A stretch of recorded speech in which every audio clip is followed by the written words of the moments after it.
Phil, thank you for this very impressive presentation. My question is related to the patient population you have chosen, which is an advanced heart failure population. But did you find any variables that could stratify better the patients that were better responding to this invasive management of the pulmonary pressure? That's an important point to me.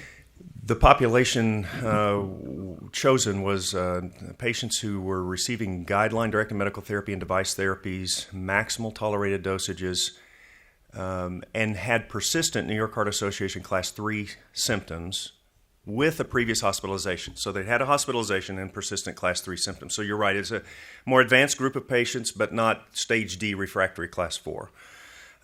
We found in the past that Stage D refractory Class 4 patients typically don't respond as well to this therapeutic approach if your goal is to keep them out of the hospital. There may be other benefits that group of patients may have, but currently that Class 3 group is the focus. Patients with World Health Organization Group 2 pulmonary hypertension at the time of implantation have higher event rates and higher mortality, but actually still have a benefit in hospitalizations over time. So even those patients with WHO Group 2 pulmonary hypertension seem to benefit from having pressure-guided care over time.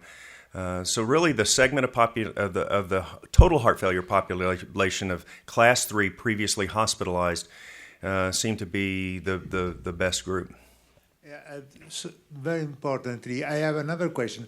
Did you find any change in the pulmonary pressure, which was a too high drop of the pulmonary pressure that could run possibly adverse events after intensive diuretic therapy? So there were a few complications from heart failure therapy in the trial, and they were equally matched in the two groups.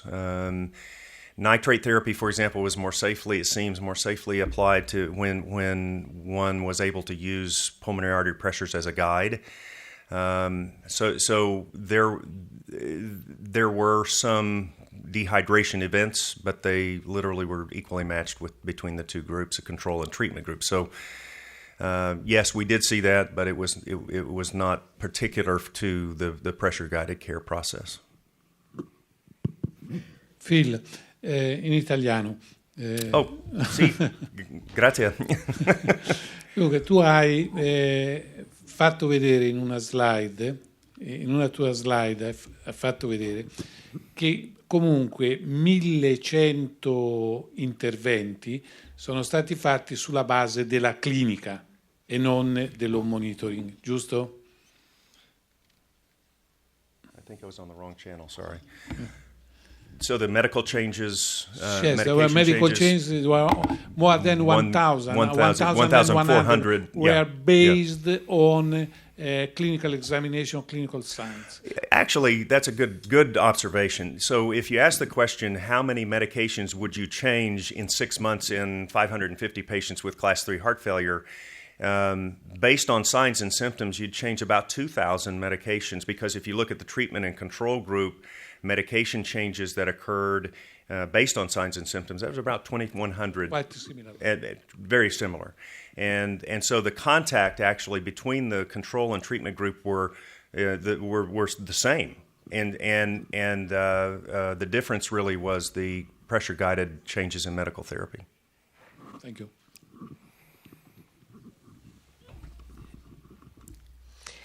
Hi. Hi, so nice to see you. Thank you, you too. Congratulations on your new job. Thank you. So I struggle with this data all the time because, A, I don't understand what's different about Class 3 and Class 4 patients. That Class 3 responds to increasing neurohormonal antagonism and Class 4 don't. But that's another story. But this experience with the hemodynamic monitor reminds me of the studies where patients are managed by natriuretic peptides. And when we know the results of the natriuretic peptides, we increase their medications and they do better because they're on higher doses of neurohormonal antagonists. So how do you know that the benefit of a hemodynamic monitor is better than just following patients with natriuretic peptides?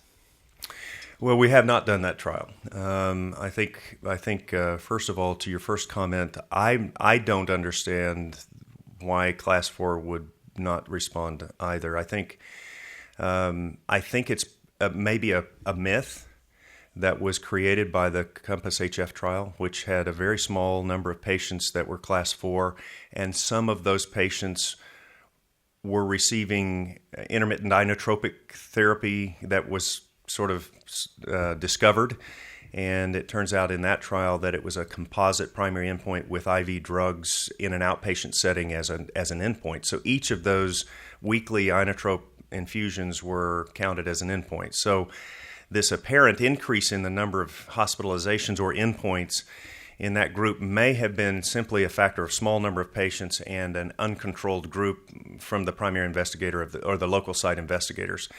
So I think that Class 4 patients actually might benefit from this, and one would think, why not? But to your point about natriuretic proteins, I think there is some inconsistency in the literature, certainly about, for example, preventing hospitalizations, if that's the goal in these patients, if you base medical therapy on BNP. The fact that you can't get BNP every day yet, I know the trials are ongoing. Certainly home monitoring of BNP may be helpful. But again, I think we have to all go back to Alan Meisel's first papers of correlating BNP to pulmonary capillary wedge pressure. And, this is a lab test. It is a blood test. It has to be done frequently. With the permanent implantation of this device, you're actually measuring the standard. And so in my experience, anecdotally, certainly I've been surprised at how BNP behaves when a hospitalized patient, for example, decongests. It doesn't do what I think it should many times, and so I actually quit measuring it every day many years ago, and so I think that there's some ambiguity there. There's less specificity than we think. And again, it's an attempt as a surrogate for what we're measuring with this device. And with the safety profile of the device, we're not really talking about that much risk to the patient, honestly. I don't know if that answers the question. We haven't done the trial, so I think it would be an interesting one. And I guess the other thing I would say is that we expected in the control group of this trial that the investigators would use everything that they have clinically available. And whereas we didn't capture the BNP data, the BNP was used if that was the standard that they used in the site. Phil, as we all know, one of the problems with all these new technologies going from stimulation to monitoring, we're all bound to test them on a dead-end street. I mean, Class 3, 4 patients. Right.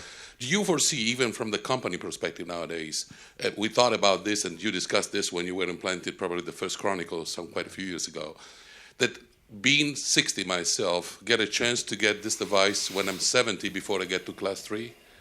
So another option, do you foresee a chance, a real market, so that people who actually have to pay for these kind of devices will give us the chance to use them when we have still opportunities to reverse the progression of the disease? Now we simply have to make the patient comply with it. I think it's a good point. I think in clinical trialdom, as you know, if you're gonna change an endpoint, you have to have a population at risk for that endpoint, because you can't go on forever, in these kinds, especially with device trials. That trial would be a very difficult one to do. It would be one that would require lots of patients followed for a long period of time. But the concept that maybe what we see with this data that we presented at ACC, possibly with the maintenance of stability, we might prevent the progression of the disease. That mortality signal may be one of the best proof sets yet. That I think we all believe that if you allow a patient to decompensate with all of the ill effects of decompensation, inflammation, and neurohormonal activation, stretch, and myocardial infarction, all the things that happen, we may actually be able to maintain stability and make people live longer without progression of their disease if we applied it earlier. I think it's a little bit more difficult trial to do, and certainly much more costly, but I think it's a great idea. Yeah, it will be bound to treat a patient without failure with beta blockers and ACE inhibitors for the next century, because we'll never be able to apply earlier therapies in that context. Right. We are kind of stuck in that mode, aren't we? Grazie, ma dobbiamo proseguire, complimenti ancora, dobbiamo proseguire con le letture. Grazie. Thank you.